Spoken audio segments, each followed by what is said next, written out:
conquête de la souveraineté passe avant tout par l'exploitation des ressources nationales au profit de nos populations.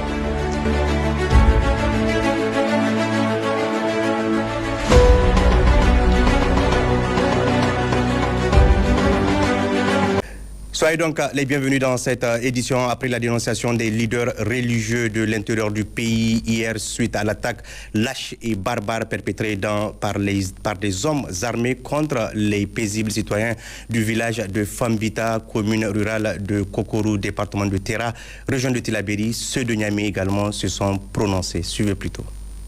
Les tueries qui ont lieu au cours de la prière de vendredi, au cours du mois de miséricorde, le mois de Ramadan, le mois de pardon, au cours de la décade pendant laquelle Allah a promis d'épargner du feu de l'enfer, et un mois au cours duquel le Coran, le livre de miséricorde, a été descendu, ne se justifie pas en islam. Et en islam, les biens, les personnes et l'honneur des musulmans, entre eux, tant qu'on se proclame musulman, c'est interdit entre eux.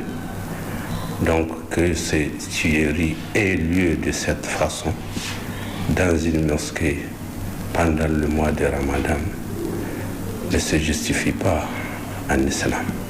Cet acte barbare, cet acte anti-islamique qu'ont commis ces gens qui pensent agir au nom de l'islam. Alors, c'est quel islam qui recommande d'aller tuer ses propres frères musulmans dans ce mois béni de Ramadan et en plus dans une mosquée de vendredi, un jour de vendredi? Je pense que cela n'a rien à voir avec l'islam. Cela n'a rien à voir avec le djihad. Au contraire, c'est un acte barbare, c'est un acte satanique, c'est un acte cynique, c'est inique ce qui s'est passé et on déplore cela. Mais on reste quand même conscient qu'il y a nécessité au Niger de faire comprendre aux gens que cela n'a rien à voir avec l'islam. Et je pense que les Nigériens le savent. Mais il y a quelques brebis galeuses qui n'ont pas encore saisi la portée en fait de cette lutte que le Niger, ou j'allais dire les pays du Sahel, sont en train de mener contre le terrorisme barbare. Ce terrorisme-là qui est financé par qui on sait, mais que, Inch'Allah, avec l'aide d'Allah, subhanahu wa ta'ala, nous sommes éprouvés. La nation nigérienne est éprouvée dans son ensemble, mais c'est une lutte de longue haleine. Nous en sommes conscients, les Nigériens en sont conscients, et je pense qu'on va continuer, Inch'Allah, les prières pour le peuple nigérien, pour les autorités, pour qu'Allah subhanahu wa ta'ala accompagne les autorités afin de venir à bout de ce problème d'insécurité qui nous a été imposé. Ce n'est pas cette attaque qui va nous faire fléchir ou faire fléchir nos FDS. Tout bon Nigérien et tout bon musulman doit être écœuré. Nous sommes sidérés et nous sommes dépassés par la situation. C'est maintenant qu'on sait que ces gens-là sont sans foi ni loi. Les populations doivent collaborer avec nos FDS et nos prières vont continuer à les accompagner, Inch'Allah. Qu'Allah subhanahu wa ta'ala apaise leur douleur et qu'Allah nous apporte la paix tant recherchée par son Excellence le président de la République, Abdraman Chani. Et puis dans la région de Dosso, sur initiative des autorités administratives et coutumières régionales, les fidèles musulmans se sont mobilisés ce jour à la grande mosquée où ils ont procédé à la lecture du Saint-Coran suivi de Fatiha à la mémoire des victimes du village de Fambita et en faveur du pays. Le point avec Man Alaï Sido et Habib Bako.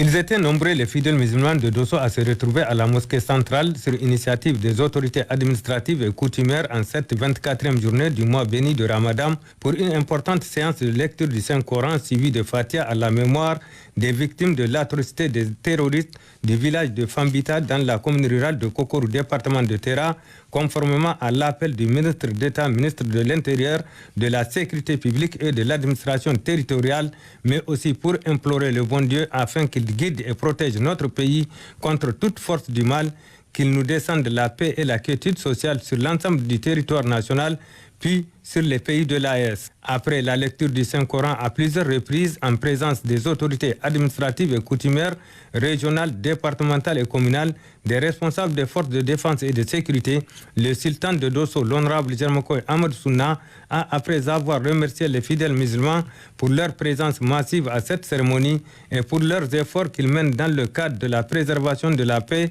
de la cohésion sociale et de la sécurité, les a exhortés pour qu'ils poursuivent davantage ces lectures du Saint-Coran, prières, Kunut et Fatiha pour le grand bonheur de notre pays et de son peuple, tout en condamnant les actes lâches et barbares perpétrés sur les paisibles citoyens du village de Fambita par ces criminels qui n'ont ni foi ni loi. Le gouverneur de la région de Dosso a aussi saisi cette occasion pour une fois de plus condamner cette barbarie. On se retrouve ici, c'est pour implorer le Tout-Puissant Allah, d'une part pour implorer le bon Dieu pour que le repos des âmes de nos compatriotes qui sont tombés sur les balles des assassins, pour que le bon Dieu les anéantisse. C'est pour implorer le Tout-Puissant Allah et Inch'Allah, ils ne vont pas s'échapper. Le bon Dieu va nous aider à les anéantir. On est venu encore pour implorer le Tout-Puissant Allah pour que notre pays soit bien protégé, qu'il protège nos dirigeants. Ensuite, une importante Fatiha a été prononcée pour que le bon Dieu anéantisse les ennemis du Niger et de son peuple, puis ceux de l'AES, qu'il guide et protège nos dirigeants, qu'il protège l'ensemble des Nigériens et que la paix et la prospérité descendent sur notre pays. Restons toujours à Dosso, plus précisément à Birningaouré, où une prière collective suivie de Fatiha a été également organisée à la mémoire des victimes du village de Fambita. Le point avec Rachida Nawada.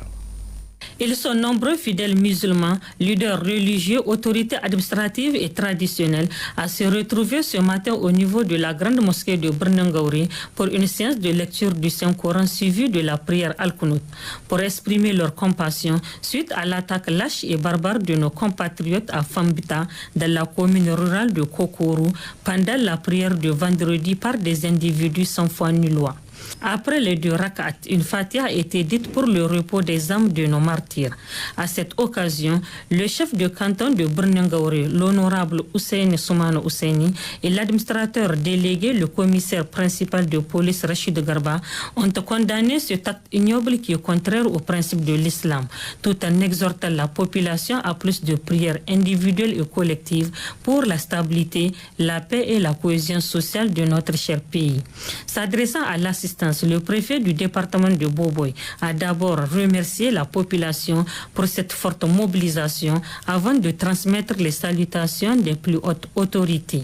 J'ai l'honneur de vous transmettre les salutations fraternelles et les encouragements des plus hautes autorités de notre pays, au premier desquels le général de brigade Abdourahmane Tchani, président du Conseil national pour la sauvegarde de la patrie, chef de l'État, et de son Excellence Ali Mohamed Lamine Zen, Premier ministre, pour votre parfaite adhésion aux idéaux du Conseil national pour la sauvegarde de la patrie. C'est en réponse au message radio du ministre d'État, ministre de l'Intérieur, de la Sécurité publique, d'entreprendre des prières collectives à la mémoire de nos compatriotes ayant perdu la vie, pour implorer Dieu pour qu'il accepte nos martyrs dans son paradis éternel et aussi pour qu'il accorde un propre rétablissement aux blessés, pour qu'il châtie vigoureusement les auteurs, les co-auteurs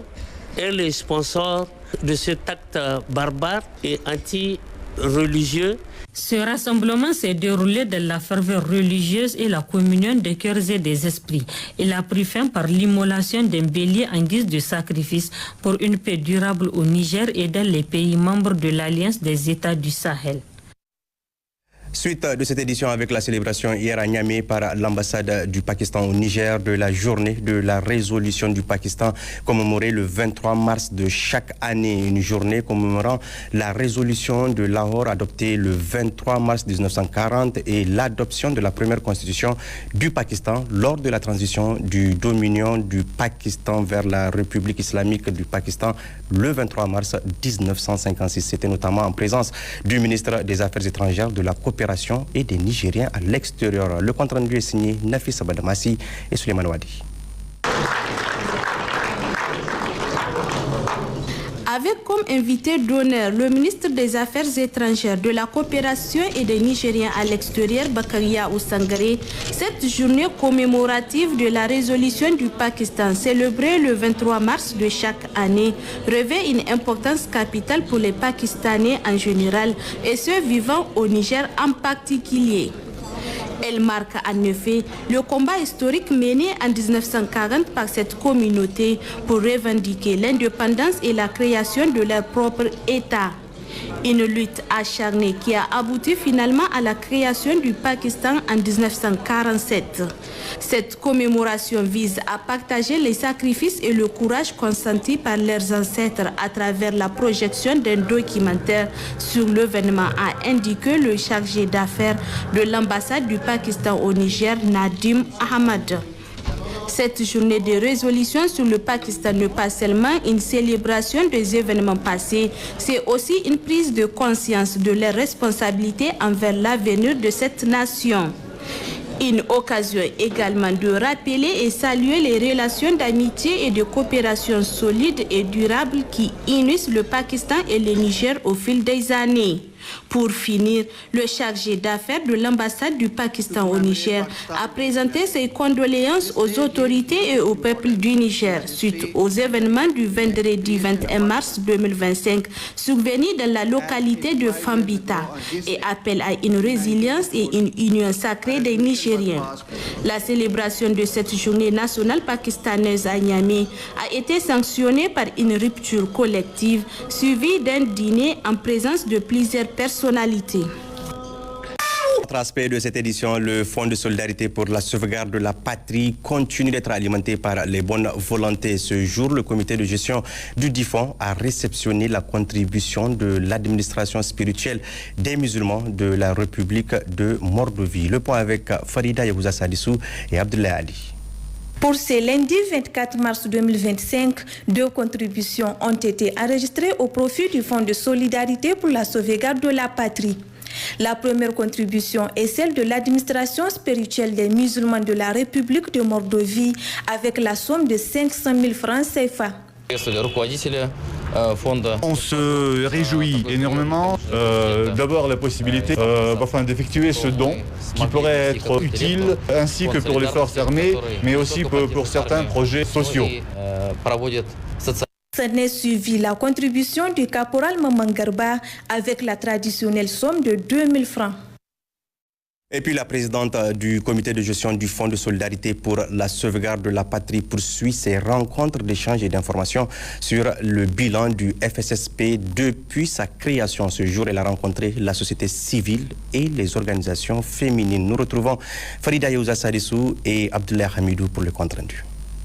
Cette rencontre d'information et d'échange entre la présidente du comité de gestion du Fonds de solidarité pour la sauvegarde de la patrie et la société civile ainsi que les organisations féminines vise à dresser le bilan des actions menées par le comité depuis sa création et échanger sur l'usage fait des ressources mobilisées.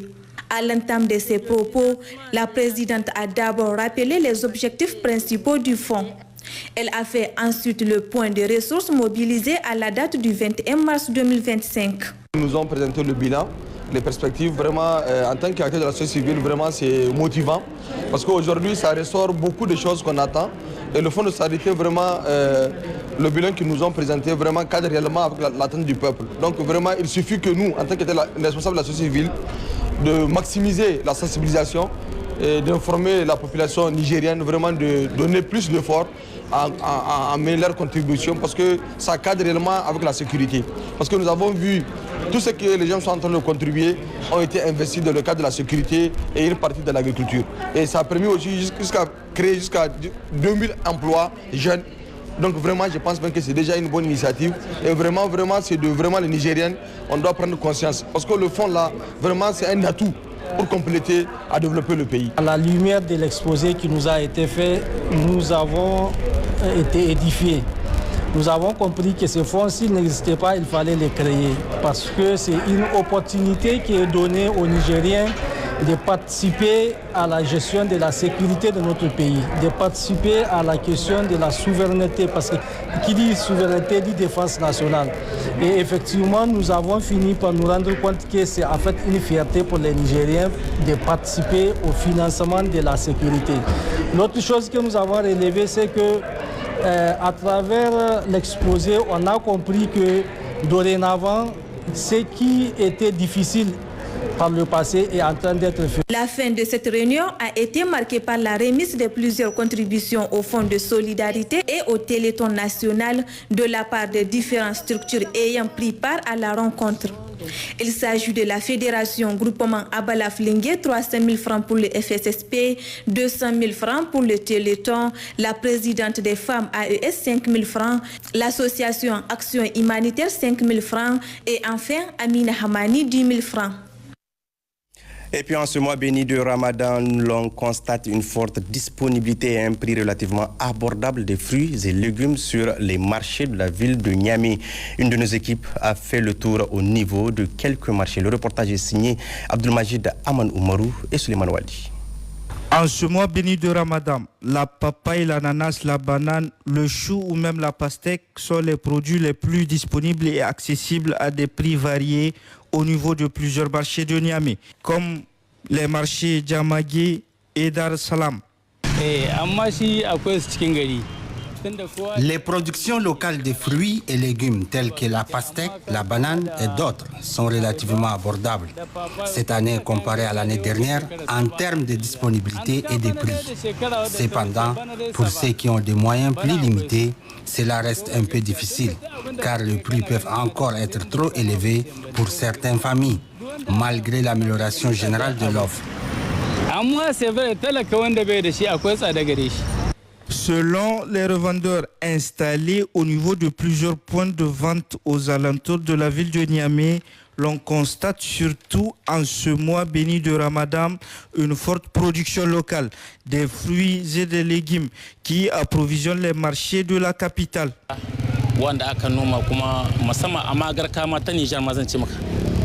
Auparavant, pendant le Ramadan, la population souffrait souvent de l'insuffisance des produits maraîchers sur les marchés, car la production locale ne suffisait pas. Ils étaient nécessaires d'un plan. Par exemple, l'année dernière, une tasse de poivron coûtait 3 000 francs. Mais aujourd'hui, on peut en obtenir seulement à 1 000 francs. Cela témoigne non seulement de l'amélioration de la production locale, mais aussi de la résilience des Nigériens face aux défis économiques. Cette évolution montre que malgré les difficultés, la situation s'améliore et la population trouve des moyens de s'adapter.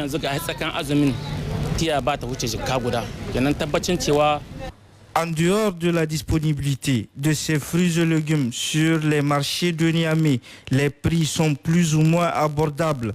Ils varient d'un revendeur à un autre, mais également d'un marché à un autre. Pour le client, le prix varie selon la qualité du produit, mais ils sont accessibles par rapport à l'année dernière. En définitive, on peut dire que les fruits et légumes sont disponibles sur les marchés de Niamey en ce mois béni de Ramadan, bien que les prix restent relativement abordables, contrairement à l'année dernière.